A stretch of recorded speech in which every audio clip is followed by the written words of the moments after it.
Տնօրեն, նախ այսօրվա նիստին ինչ է սպասվում, կարծես թե գործի քննությունը մոտենում է ավարտին, ինչ ակնկալիքներ ունեք նաև դատարանից։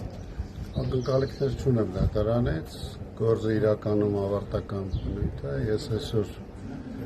պետք է որ եթե որևիցե մի բան չփոխվի հակառեպլիկով հանդես գամ, հետո երևի կմնան պաշտպանական ճառերը, վերջի խոսքերը եւ դրանով այս փուլը կավարտվի։ Պարոն Տնօրեն, եթե ընտրությունների արդյունքում իշխանափոխություն լիներ, էլի Ձեզ թռիչ կա ընտրությունների ակնկալիքներ չէի ունենալու դատարանից։ Մի հատ նորից կրկնեք։ Եթե ընտրությունների արդյունքում իշխանափոխություն լիներ, դատարանից էլի չէի ունենալու ակնկալիքներ։ Ես երկու պարագայում էլ չունեմ ակնկալիք։ Որևիցե ակնկալիք չկա, դրական, բացասական։ Կանխատեսում Սա կապված է նրանից, թե դատական պրոցեսում ինչքան կոմպետենտություն կդրսևորվի։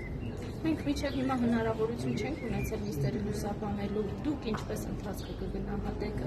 ինչ կանխատեսումներ կամ հնարավոր է արդյոք այս փուլում Եկեք կանխատեսումների մասին չխոսենք, որովհետև 7 անց կա, որոնք որ իմաստեղ մեղադրանք է ներկայացված, շատ տարբեր որոշումներ կա։ Պարոն Տնօրեն, Իրանք չունեմ էլի ինքս այսքանից հետո ինքս ինձ ինչ-որ լավատեսական բաների մասին խոսել։ Ընդհանուր նիստերի Բայց այս պայքարում եմ իջել վերջ, որպեսզի արդարացման որոշում կայացվի։ Ես անձամբ դրա համար եմ պայքարում։ այսինքն գտնում եք, Բոլորն էլ դրա համար են պայքարում։ այսինքն գտնում եք, որ